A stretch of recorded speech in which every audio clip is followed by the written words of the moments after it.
Hey, everybody, this is Steve Tarter, and welcome to another edition of Tarter Sauce here at the palatial Peoria Journal-Star studio. And with me, we have a couple of guests from the Midwest Food Bank, the Peoria division of the Midwest Food Bank. Correct. You're going to find out all about that.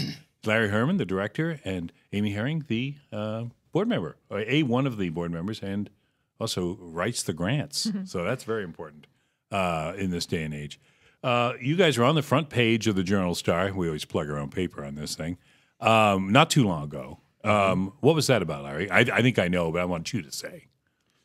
Well, it was our opportunity to let Peoria know what the Midwest Food Bank Growth Program is. Back when we started in 2003, we had about 60 to 70 agencies that transferred from the Bloomington Midwest Food Bank, and now we're up to over 300 agencies that we're supplying. Out of the Peoria. Out of the Peoria area. So in that amount of time, up until now, we just can't get in our pants anymore. It is just totally, we need to find these people some new pants. Yeah. That's what it is. Yeah. But if people don't know, and I've been out there and we've talked with you in the past, Larry, it's I think it's a very huge, a warehouse facility in Pioneer Park, but it's not big enough now. Mm-hmm. It's not big enough, and I guess that's a statement of how well you've done. Well, in reality, we wish we wouldn't have done that good. We wish the need wasn't there. Oh, right. We would love to be reducing, but unfortunately, the day and age that we live in, the people that are struggling, the working class, and when you have a perfect, I shouldn't say perfect, but just a great model for capturing food across the country, bringing it in here, and giving it to agencies throughout Illinois and Iowa free of charge. It empowers agencies to step up and say, hey, we can help people in our communities. There is help, and we want to be part of this program. And so we just take all the liabilities from corporations and turn them into community profit. Amy, how about you? You've been on the board now for a number of years. You're writing grants for them. How do you look at the hunger need? Have you seen it grow in the time you've been involved with the food bank? Yeah, and I would say one thing that people don't always think about with us is we don't just service food pantries that only give out food. We service all sorts of programs. So that's your elderly program, that's your after-school program, that's your backpack program. So as we all have heard, lots of budgets, nonprofit budgets are increasingly shrinking, but we can provide an outlet for them to not have to pay for their food for their after-school programs because they're getting it from us. So in essence, we're able to help supplement the budgets of a variety of nonprofits. So it's the hunger aspect and it's the shrinking nonprofit budget aspect. What a combination. Well, no wonder. And I'm going to reference Thomas Brooks' article in the Journal-Star when he mentioned the 3 reasons that you need a new place. You're running out of space. You need a better place to load and unload. And the volunteers are too cramped, right? They're working alongside people with forklifts, which correct. Could be dangerous, or it is at least, dangerous. At least noisy. Well, we've got over 35,000 hours of volunteer service in a year's time in the food bank. That's a little less than 20 full-time employees that are there. And to provide the absolute proper, safest experience for them, we owe it to them. We owe it to the community to be looking at different avenues of how they can serve safely and how we can serve the growing demand of agencies that are asking for food requests. That was one of the things that I don't think you can probably go out there to your place and not see volunteers in one capacity or another doing something. You have people probably that have been doing it for years, groups, organizations. Others are calling you, hey, how do we help, or can we get in line? How does that work? Well, our reservation list is going on into next summer already.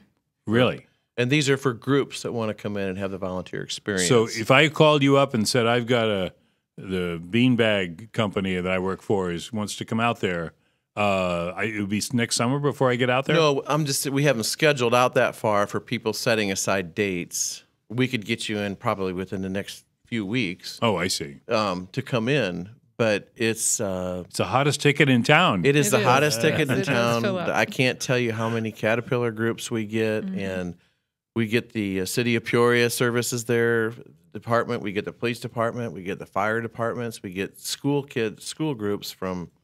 It's just countless. Every walk of life comes out to the food bank. Right. There is none that do not find their way there in a year's time. Well, and I've been on, we're doing stories on the paper. We do obviously periodically agencies and groups that whether it's Friendship House or Sophie's Kitchen that's down there, and that was most recent. You realize the need when you go to these places, and I know you guys are close to that. But do you think the public is fully aware? Because, obviously you've got a lot of volunteers that must believe that, or they wouldn't be coming out there. No, they believe it. Yeah. They see it. They know it. They've witnessed it. They know family members. They know people in their communities. They see it. And I don't know, the latest Social Security statistic that I saw was that 53% of American jobs is $30,000 and less.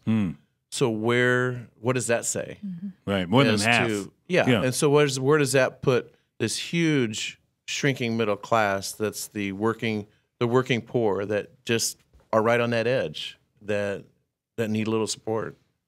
The working poor. And then, that's as a phrase that we've gotten to know, yet at this time of year, with holidays season, it's more important than ever, right? To kind of, what are you looking for most? You're in the middle of a fund drive. Again, I'm referencing Thomas's article. You've got about $350,000 down out of a goal, like a three-tiered thing of $600,000. What happens then when you meet that? What goes on next? If we could reach our $600,000 goal, we would take our existing administration space, which has 20-foot ceilings, and we would turn that into warehouse space. I see. When we bought the building, where our administration is, we just left it there and tuned it up. But we have lower ceiling space that's true administration space that's leased out right now, and we would move all of our administration offices there. So make more efficient use of the building. Yeah, way more efficient. We would do that, and then we would do a drive-through. If you can imagine, every month there's 200-plus vehicles that come for food products. They come in our garage, in our facility. We got to drive them in and back them out. But we'll be able to drive through the facility, and so it'll make everything so much more efficient and safer. That's phase one. That's phase one. What's phase two? Phase two would be to add another 20,000 square foot warehouse to the west end of our existing warehouse. So you could do more that. You have that space. Yeah, there's plenty of land to do that with. The site we're on has plenty of physical space to move out into. Wow. Would that make it one of the biggest? We ought to explain too. The Midwest Food Bank. I think maybe you did mention it, Larry. Peoria is one of 8 areas. Would this become the biggest? Not that that's necessarily what you're shooting for. Well, it'd probably be the second largest of the food bank organization once we double your size, or nearly double. Right. And then you have a third phase. Well, a third phase is our vision to build a sustainability model for the food bank, and that is to give the best volunteer experiences that we can. And when we mean that, we're talking from the aged to the youth. We're talking from the handicapped to the fully abled person, and giving them an environment to work on projects which are ceaseless. I mean, they're always there in an area outside of the warehouse. So it would be in between our administration and the warehouse. And so that it would be more climate controlled for them. They would have better amenities to use, and it would be much easier to put those products in that space that need extra handling and out of the main warehouse system. Who planned all this out for you? Do you guys have a architect? Our board, myself, and then we used an architect. Yeah. So I got 30 years of construction I heard you're in the building. Yeah, I've been in the building business. We know a guy. So. But so it's a brilliant plan. It is, but I have to say we're still looking for, if another warehouse would become available that could accommodate what we need in the 50,000 square foot range, we would take a very strong look at moving our facility as well. Okay. So we're open to everything, but over the last 3 years that we've looked, we just haven't found that magic spot. Right. So, Amy, is this in the grant writing arena? Are you finding it more competitive, or what's the situation? You have to get into the details of where you apply and all, but how does that work? It is. We're all fighting for the same dollar. Shrinking dollar. Yes, the shrinking. We're all fighting for the same shrinking dollar. Funders increasingly don't want to fund things like capital campaigns. It's very difficult to come across grant funding specifically for capital campaigns. But that said, Midwest Food Bank writes its own grants. I mean, you can't get a better return on investment than you could with Midwest Food Bank. We turn every dollar into $23 to $25 worth of food. The quantity of people that we will serve with your $1 is unmatched. So if we can get our foot in the door and a real eyes on an application, we have a pretty good shot. So is the food bank the goings on? Is that on video somewhere? Can people see the setup there? If you go to our website, midwestfoodbank.org, any of the divisions will have, specifically Peoria. You can click on Peoria, and you'll see a little 10, 13-minute video that shows footage of our warehouse and some of the other warehouses as well. Because it is remarkable. I think just listening to Larry talking about the need for expansion and all the activity that goes on there, you have to understand. I mean, you see these vast storehouses of food, and let's ask before I go further. Where does all that food come from? That food, well, I would just tell you the real secret of the food bank is we run a trucking company, and people don't really realize that. We're on our way of purchasing our third semi. Oh, thanks really? to a grant writer. Oh, got the monies for us. Get that truck going. But those 3 semis will be on the road, and they pick up semi-load volume. Now, who drives this truck? Volunteers? Most all of the operations in the Midwest Food Bank are volunteers. Wow. So we have volunteer drivers that come in and drive daily. And if it becomes too overwhelming for our volunteer drivers, we will professionally broker loads coming in, especially, who wants to drive to New Jersey and so forth. But we'll broker those loads in. But that food comes in from different reasons. Most of it comes from logistics supply warehouses. And in that, those warehouses inventory and distribute food for the manufacturer. Mm-hmm. As that product becomes within 6 months to 8 months of its sell-by date or expiration date, then the manufacturer will say, we'll release that to a donor. We'll donate that. Okay.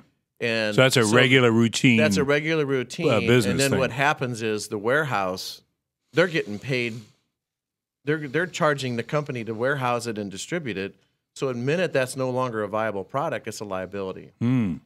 And so mom and pop shops can't come up and pick up trucks to pick it up. Right. You need 53-foot semi-trailers. You need either 1 or 10. Mm-hmm. And then we can quickly get that product out. And usually the same month that we pick it up, it's gone and distributed. Really? So that's kind of the efficient model. And another thing you have to remember is that about 98% of all new food products that you see, new and improved, new this, and all of that, never make it as the backbone sales group of a manufacturer. So if you can imagine, all of these new products are spread out all through the warehouses across the country, and their testing comes back and says, you know what, we're going to discontinue this product. Well, now what? This stuff's all over the country. Now what? Well, we call Midwest Food Bank. And so then those products become available. Is it a concern? And I'm just thinking out loud here because the reality is probably far from this, but that you might find competition in this area, that someone else says, hey, we want to get in on this. Oh, we have competition. Any food bank network that's out there is competition. Are there a lot? Well, Feeding America is the biggest and the largest food bank network in the United States, but I don't view them as competition. Mm-hmm. We're all doing the same thing. They have a different model than us, but it's theoretically, though, could you have? I mean, when you said that warehouse that now needs to jettison its food for whatever that is, Are you on the list? Do they call both of you, or how does that work? Well, they can call us direct, but a lot of it comes through larger not-for-profits than us. There's larger not-for-profits that are out there, such as Operation Blessing. What's the other big one? Feed the Children. Feed the Children, Operation Blessing, other larger not-for-profits, multi-million-dollar organizations that they get these food donations. They get their foot in the door because, big talks to big. Right. And then they can sit back and say, well, we have a comfortable model of getting this product out, and that's where Midwest Food Bank can step in. Right. So we act as a support mechanism to them. We also act as a support mechanism directly to a manufacturer. It's just all comes who wants to become your friend and who does, who's responsible, who's etiquette, who's professional. And you've got the track record. And we got the track record. And, when our truck pulls up to pick up something, we want it to look just as professional as any trucking company that's out there. An organization like yours that runs so much on volunteers, and I know you just said you're booking into the summer, so obviously there's no shortage, but is there ever a concern that, what if we don't have enough volunteer drivers? Sometimes you get this demand for, we need 10 trucks to go to Iowa, whatever it is. Or you can always meet those challenges? Well, if we can't meet those challenges, because a lot of our trucking and volunteer truckers comes from the agricultural community, and obviously when they're tied up spring and fall, right, they are not. It's not conducive for them to do that. They have a livelihood. But this time of year, but we have a fleet of brokerage companies that we use. And we go out and find who's got the best rate, the best traffic, the best lanes, the highway lanes that they're supplying that can get us this product to our door, a one-way trip for the least amount of cost. Well, so those two models work hand in hand, and it's been a great system. But as far as doubt, no, I don't have any doubts. I don't have doubts in America and the great people that are in there that we don't read about and that we don't see about, that are not on the main news, that are still the backbone of this country, and they want to do good because they are good. Because you deal with it every day. Yeah. And so I have a lot of confidence that this will continue. This is sort of a typical media type question, so forgive this because I'm pretty typical. But has there anything ever really surprised you that has been donated to the food? I mean, wow, they're giving us this? I mean, I don't know what that would be, octopus or something. I don't know. But anything that jumps out at you that, wow, how did we get all these crates of this stuff? One year we got a few semi-loads of 50-pound drums of ketchup. That was pretty interesting. 50 tons? What do you do with that? Wow. Well, I guess McDonald's or somebody would use that, but I don't know. Right now we have an insane quantity of powdered dehydrated eggs. Oh. I mean, always massive good. amounts of powdered dehydrated eggs. So don't be hanging around saying, "Hey, we get any eggs?" Oh, yes, boom! Here they come. We have eggs for you. Dried eggs. And the other thing I wanted to ask you was the volunteers that are so supportive of the Midwest Food Bank. What are some of the things they're likely to be doing? If somebody cruises through there, are they arranging boxes, filling bags? What are they doing? Yes.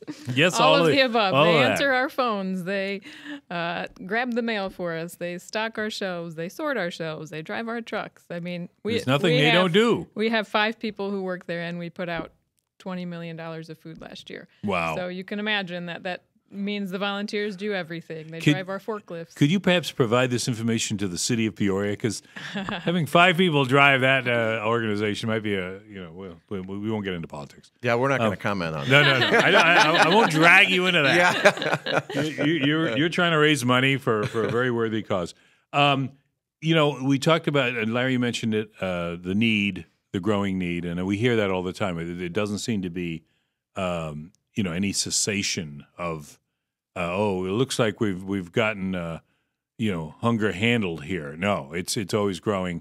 The working poor, as you mentioned, is that a concern that the demand will just exceed the supply? I mean, is I guess you're working for that every day to cover that. It is a concern, but Steve, I have to say that we're a faith-based organization, and I just humbly say that we know that if there's a need, God's going to help us meet that need. And that's why we've grown from $1 million organization to a $124 million organization since 2000. So from a national perspective. So I sit back and I've asked that same question, but I don't ask it anymore because it's not an understandable question. It's a faith question. Right. And it's not only is it just faith in our community, and we always believe that each community has the resources to meet their own needs. And it's that, and it's just the roots of this country. And we were one nation under God, and I believe if we believe that, those needs are going to be met. With the setup of the Midwest Food Bank, we have all these divisions around. And I think you were telling me before we went on the air here that you share information and probably procedures, whatever. How close are you to the other divisions? Are you going to visit, or do they come to you? I mean, how does that work? Are you? We do a lot of cross-pollinating. Cross-pollinating with employees, board members, and staff.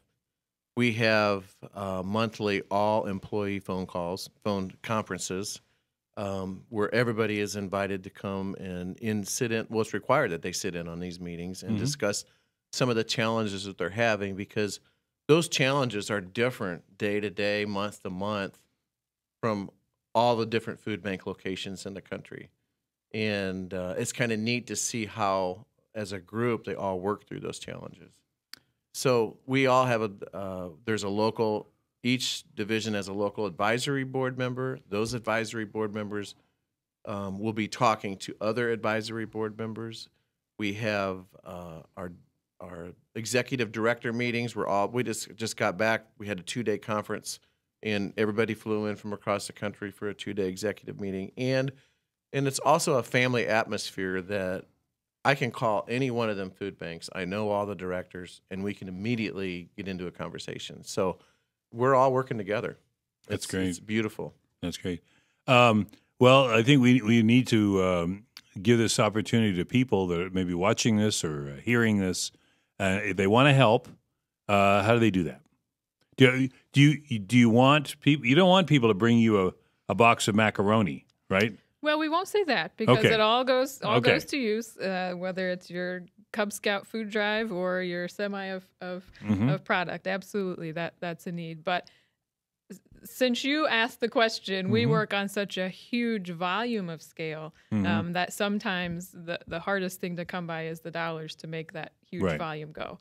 So your box of macaroni is of value to us, but so is your dollar. Yeah. And if they want to donate, you go to the website is probably the best way to start it. Right. Absolutely. Yeah, and that's Midwest Food Bank. And of course, I think people are well aware, of this great organization, but until they actually see, and I know you don't want everyone traipsing out there to hey, I want to come out here and look around.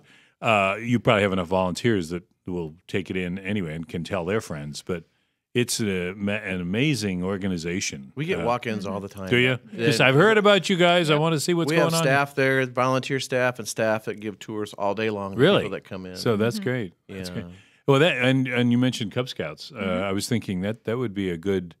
I think I remember when it's been years, but Tiger Cubs had to come up with these trips, projects, and we went and saw. I don't think it's available anymore, but it was the Commercial National Bank back then, and we went and looked at their safe, which if you haven't seen it, is one of the most impressive safes, possibly in Peoria. I don't know. I haven't seen all the safes, but that one I did. The guy told me no, they don't do tours anymore, so sorry, that one's out. But you can tour the Midwest Food Bank out there in Pioneer Park. Well, very good. Well, Amy Herring and Larry Herman been our guests here.